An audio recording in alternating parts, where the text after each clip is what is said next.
नमस्कार दोस्तों, बहुत दिनों के बाद एक ब्लॉग वीडियो नहीं बनाया था, तो आज विचार बनाया कि मौसम भी अच्छा है और एक ब्लॉग वीडियो यूट्यूब के माध्यम से जो अपने जुड़े सभी साथी हैं उनके लिए एक अच्छा सा वीडियो बना के डाला जाए।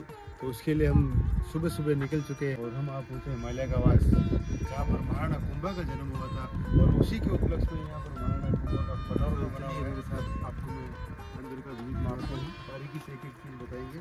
चलिए।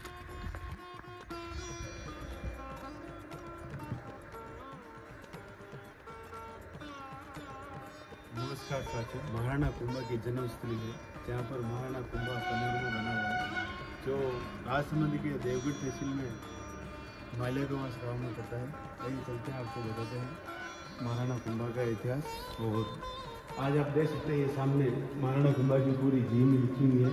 इसमें महाराणा कुंभा ने कौन कौन से युद्ध लड़े, कौन कौन से युद्ध बनाए, जीवनी लिखी हुई है। उसमें एक राज दरबार सजा हुआ है, उसमें महाराणा लाखा के राज दरबार में मारवाड़ के रनमल की बहन हंसाबाई का विवाह प्रस्ताव भेजा गया, जो उनके पुत्र राजकुमार चुंडा के लिए था। तो महाराजा ने ऐसे ही हंसी मजाक में कहा कि विवाह के रिश्ते तो युवा मिलते हैं, हम जैसे बूढ़े को खुद मिलता है। इस बात पर राजकुमार चुंडा खड़े हुए और उन्होंने बोला भाई कि ये विवाह जो हंसाबाई का है मेरे पिताजी के साथ किया जाए। और उन्होंने किसी तरह हंसाबाई के भाई को राजा रणथंभोर को मना लिया और अपने पिताजी से जो रिश्ता आया था उसका विवाह करवा दिया। उसके बाद में उन्होंने भीष्म प्रतिज्ञा चुंडा ने कहा कि हंसाबाई के जो भी पुत्र उत्पन्न होगा राजी का उत्तराधिकारी होगा। तो इसी के चलते उन्होंने कहा और मैं जीवन आजीवन शादी नहीं करूँगा और आप हंसाबाई से उत्पन्न होने संतान की मैं अभिभावक के रूप में उसकी रक्षा करूँगा। महाराणा लाखा और हंसाबाई के विवाह के उपरांत एक पुत्र का जन्म हुआ और जिनका नाम महाराणा मोकल रखा गया, जो सत्यवर्ती चुंडा ने अपने वचनानुसार 10 फरवरी 1420 ईस्वी में मेवाड़ की राजधानी पर राज्याभिषेक करवाया और मेवाड़ की सुरक्षा करने का वचन दिया। लाखा के स्वर्गवास के पश्चात अल्पायु में सत्यवर्ती वीर चुंडा ने अपने संरक्षण में इनको राजगद्दी पर बिठाया।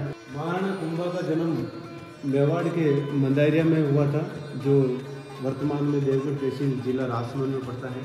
और महाराणा मोकल एवं सौभागी देवी के पुत्र कुंभा का जन्म 1417 ईस्वी को मेवाड़ के मंदारिया दुर्ग में हुआ था।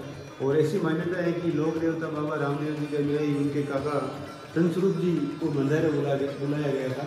उन्हें मोकल की गर्भवती रानी सौभागी देवी के संतान समय में से अधिक अवधि होने पर जन्म नहीं होने की जानकारी से अवगत कराया गया। तब एक प्रयोग में 101 मिट्टी के कलश जल भरकर मंगवाए और ढोल पटाखों की आवाज़ के साथ एक एक करके भूमि पर गिराते हुए कुंभ फूटे कुंभो जन्मे, कुंभ फूटे कुंभो जन्म के उच्चारण करते हुए यो 101वां कलश फूटने के साथ ही कुंभा का जन्म हुआ। इस कारण इनका नाम कुंभा रखा गया। ये देखिए बाबा रामदेव जी के काका श्री तंसरूप जी जो भी है, जो एक लोक देवता और आयुर्वेद के ज्ञाता थे। इनको मारवाड़ से यहाँ पर महाराणा कुंभा के जन्म प्रसव के लिए बुलाया गया। समय गुजरता गया और महाराणा कुंभा का बाल्यकाल, ये आप सामने एक दृश्य देख रहे हैं। इसमें आप देख सकते हैं कि उसमें राजा सामंत को राजदरबारी विभाजित हो गए थे। ऐसे में कुंभा को राजमहल में विशेष सुरक्षा में रखा गया था। महाराणा मोकल में माता सौभागी देवी ने इनकी शिक्षा दीक्षा के प्रबंध राजमहल में कराए थे और समय समय पर कहानियों के द्वारा मेवाड़ के गौरवशाली इतिहास से उनको परिचित करवाते रहे। उसके आगे आप देख सकते हैं महाराणा मोकल की जो हत्या का दृश्य दिखाया गया है। तत्पश्चात मेवाड़ की गद्दी रिक्त होने के कारण महाराणा कुंभा का राज्याभिषेक बाल्यावस्था में किया गया। महाराणा कुंभा अपने दादी माता एवं नदी से प्रेरणा लेते हुए आप देख सकते हैं आगे ये जैसे आप आगे बढ़ेंगे और भी शानदार और विशाल व्यवस्थित ढंग से जो ये प्रतीकात्मक मूर्ति बनेगी है, मानो ऐसा लगता है कि सरोकार सामने है।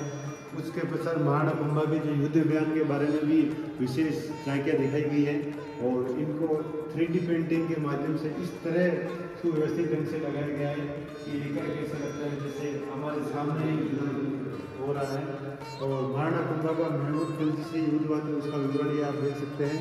और महाराणा कुंभा ने हाथी पर बैठे बैठे महमूद खिलजी के बाला छाती में आर पार कर दिया था, उसका भी आपके सामने। उसके बाद में महमूद खिलजी को महाराणा कुंभा ने कैद करके अपने राजमहल के कटघरों में बंद कर दिया।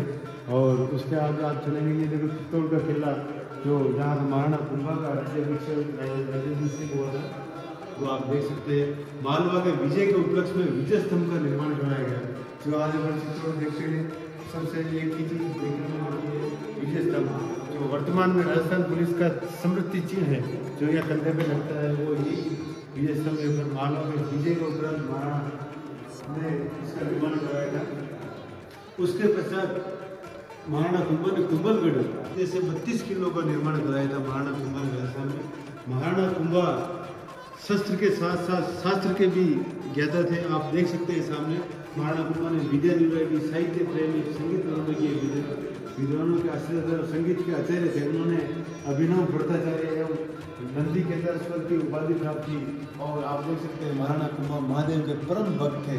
और एक समय ऐसा आता है जब महाराणा कुंभा की बड़े बेटे महाराणा उदा, जब महाराणा कुंभा भगवान भोलेनाथ की भक्ति में लीन थे, सत्ता के लोभी लालची उदय ने महाराणा कुंभा का सर से अलग कर दिया। और आप सामने देख सकते हैं महाराणा कुंभा के हत्या का समाचार पूरा मेवाड़ में जंगल की आग की तरफ फैल गया और सब जगह सामान्य जनसमूह कुंभलगढ़ की ओर दौड़ बढ़े। और एक स्वरों में पितृहंता उदा को धिक्कारते हुए कहा, निकल जाओ इस महल से बाहर, तुम्हारे लिए कोई महल नहीं है। माँ भागेश्वरी रमा देवी आपके सामने चित्र वर्णित किया गया है, आपके सामने आप देख सकते हो। मेवाड़ के महाराणा कुंभा की पुत्री रमाबाई सुसंस्कृत एवं विदुषी महिला थी। इनका विवाह गिरनार के राजा मंडलिक से हुआ था।